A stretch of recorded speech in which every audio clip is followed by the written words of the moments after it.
선생님 안녕하십니까. 네. 저 작년에 결혼하고 싶은 사람이 있었는데 저는 30대 중반의 미혼 여성입니다. 그런데 어릴 때 이제 아버지 외도 주사로 인해서 어머니가 육아와 생계를 다 책임지셨는데 그 생각이 떠올라가지고 망설여지고 두렵고 초조해서 결국은 그 직전 단계에서 멈췄습니다. 그래서 지금은 참회 기도를 드리고는 있는데 그래도 마음속 깊은 곳에는 이제 원망은 조금 사라진 것 같은데 좀 결혼에 대한 두려움이 아직 많습니다. 그래서 그리고 또 지나간 사람에 대해서도 제가 정서적으로 참 많이 의지를 했는데 결국은 제 문제를 극복 못하고 상처를 준 것 같아서 죄책감도 남아 있습니다. 그래서 이 두 가지 마음을 좀 정리하고 저도 새로운 사람을 만나서 이렇게 행복해지고 싶은데 어떤 마음으로 기도를 드려야 될지 잘 모르겠습니다. 결혼해서 살기 힘들겠는데. 결혼해서 살기 힘든다는 게 경제적 생활이 어려워서 이런 게 아니라 자기 상처가 있기 때문에 늘 이렇게 오해하게 되고 다시 상처 입게 되고, 그러면 상대가 관세음보살 정도 되는 그런 남자라면 자기가 그 업에 끌려가 엎어지고 자빠지는 거 다 내려다보면서 감싸줄 사람이 있으면 되는데, 세상에 그런 남자는 없고 또 세상에 그런 여자도 없어요. 그런 정도 되면 여자하고 남자하고 살라 그러겠어. 중생들 교화하지. 근데 이제 그래서 이 수행이 더 깊어져 가지고 수행자 수준을 더 넘어서서 보디사트바가 돼가 오히려 세상에 와서 그런 참 헤매는 중생을 도와주려고 결혼을 해가 감싸주고, 결혼을 해가 남자를 감싸주고, 이런 사람이 있으면 되겠지. 그렇지 않는 이상은 그런 사람은 10만 명 중에 100만 명 중에 한 명도 안 되기 때문에, 그런 사람을 만나기 전까지는 인생은 결국은 자기가 자기 인생을 책임져야 돼. 남으로부터 어떤 도움을 받아가 인생을 해결한다. 이거는 힘들어. 그 이제 자기가 어릴 때 그런 이제 부모님들의 그런 갈등과 남자에 대한 부정성이 있잖아, 그죠? 그럼 그런 거 상처가 별로 없는 사람들은 또 두 가지예요. 그런 남자가 술 먹고 주사하고 이런 걸 전혀 못 보고 자랐는데 결혼하기 남편이 그래도 못 견디는 사람이 있어요. 왜? 우리 집에는 남자라고 이런 짓 하는 놈은 본 적이 없는데 이런 인간이 다 했네, 가 못 견디는 사람도 있고, 어릴 때 그런 상처가 없기 때문에 힘들긴 하지만 그래도 지금 힘들 뿐이지 과거 상처는 덧나지 않기 때문에 견뎌내는 사람이 있고, 또 어릴 때 그런 경험이 있기 때문에 자기는 지금 상처로 그걸 간직하고 있기 때문에 이런 꼬라지 보면 이게 어릴 때 기억하고 겹쳐가지고 상처가 덧나가 도저히 못 견뎌요. 근데 반대로 자기가 이 상처를 치유를 해서 하나의 경험으로 간직하고 있으면 반대로 이런 남자를 만나도 또 사는데 아무 지장이 없어. 어릴 때도 다 보고 살았는데 이거 못 보고 살 이유가 뭐가 있겠어요, 그죠? 그러니까 이게 어떻게 작용하느냐는, 상처로 돼 있으면 이건 덧나고 경험으로 남아 있으면 오히려 엄청난 나한테 재산이 되고. 근데 이건 무조건 그런 어릴 때 경험이 있으면 나쁘다 이래 말할 수가 없어. 그럼 본인은 지금 경험으로 남아있는 게 아니라 지금 상처로 남아있기 때문에 이런 사람을 만나면 덧나기가 쉬운데, 근데 이게 주로 술 먹고 주사하는 사람들은 술을 안 먹었을 때 착할까 악할까? 착하다는 데 문제가 있어요. 술을 안 먹었을 때 굉장히 착해요. 주사를 하는 거는 심리가 억압이 돼서 그렇거든요. 술을 먹으면 의식이 마비가 되면 무의식에서 억압된 심리가 바깥으로 표출이 되는 거예요. 근데 본인이 그걸 잘 몰라요. 그래서 깨면 잘 모르는 거예요. 그러니까 술만 먹으면 귀신이 되고 정신만 차리면 그렇게 착할 수. 그래서 이 여자들이 이런 남자하고 사는 이유도 술 먹었을 때 주사할 때만 보면 하루도 못 사는데 또 깨면 또 멀쩡하니까 기대가 있나 없나. 이제 괜찮겠지 또 이런 기대가 있는 거예요. 그 남자들이 여자들한테 막 성질급하고 막 가끔가다 한 번씩 미쳐가 막 주먹 다짐도 하고 이런데도 남자가 때린다 하고 도망가가 이웃집에 숨어있다가 돌아가서 또 살고 이런 집도 옆에 있잖아, 그죠? 아예 안 살면 괜찮은데 그렇게 살 때는 그것도 다 살펴보면 이유가 있습니다. 이런 사람이 정신을 차렸을 때는 또 어때요? 아내한테 잘해주나 안 해주나? 잘해줘요. 보통 남자하고는 차원이 다릅니다. 입안이 혀처럼 해요.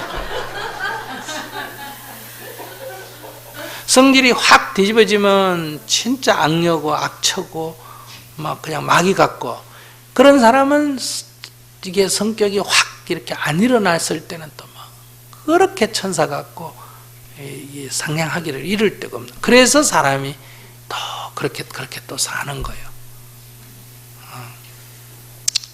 그렇기 때문에 자기가 사람을 골리고 해가 골렸는데 아버지 같은 인간 만날 확률이 80%예요.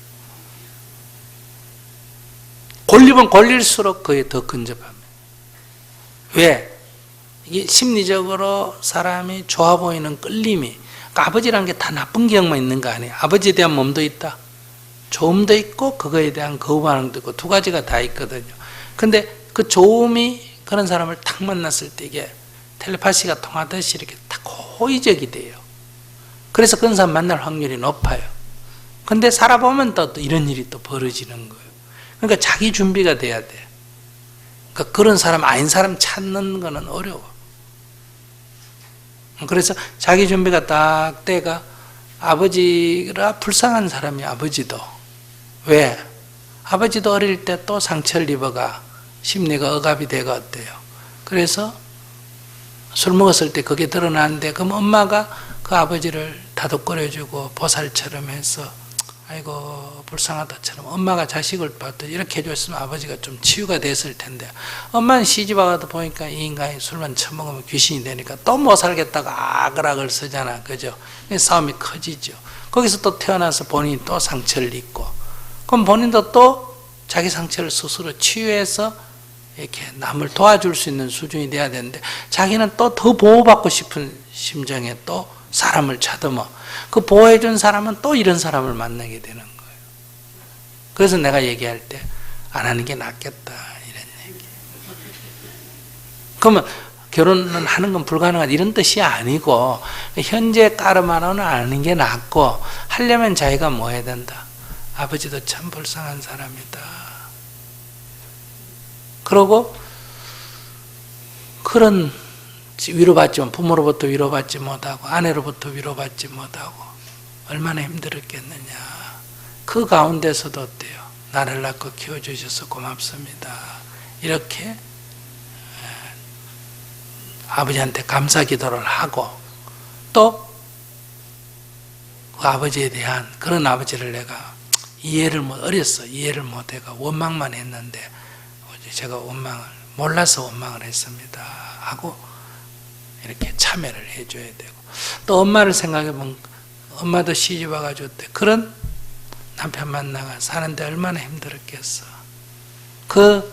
근데 내가 그걸 모르고 엄마를 원망했다. 아이고 엄마 힘들었어. 제가 잘못했어. 제가 조금 철이 일찍 들었으면 그런 엄마를 잘 내가 보살펴 드렸을 텐데, 이렇게 참회 기도를 하고, 또 그런 가운데서도 어때요? 나를 낳아서 그 어려운 속에도 키워주셨으니 어머니 고맙습니다. 이래가 기도를 하면 이렇게 억울해가 눈물이 나는 게 아니라 정말 내가 어리석었구나 이렇게 해서 기도가 돼가 내가 마음에 이제 눈물이 많이 쏟아지다가 이제 눈물이 멈추고, 이제 그래. 어머니 아버지 다 살아계세요? 돌아가셨어요? 살아계세요. 그럼 내가 어느 정도로 결혼을 할 정도로 수행이 됐나 하면, 아버지 주사하는데 옆에 앉아가 술 따라드리면서 아이고 아버지 얘기도 들어줄 정도로 내가 되는지를 봐야 돼. 가서. 무슨 말인지 아시겠어요?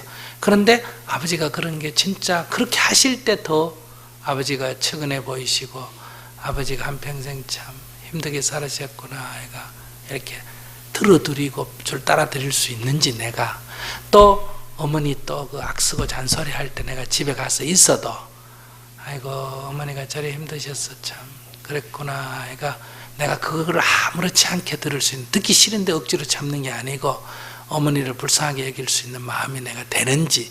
그래서 두 분이 싸우고 악쓰는 게 내가 이렇게 힘들게 느껴지는 게 아니고, 아이고 참 인간이 업을 못 벗으니까 어때요, 이렇게 악쓰면서 살구나, 나는 이제 이런 업은 나는 벗어야 되겠다, 이런 마음이 드는지.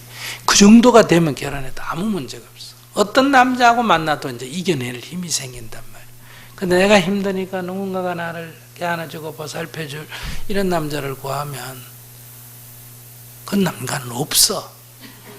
결혼에 미치면 그런 인간이 보이지, 있는 것 같이 보이지, 살아보면 그런 인간은 없어.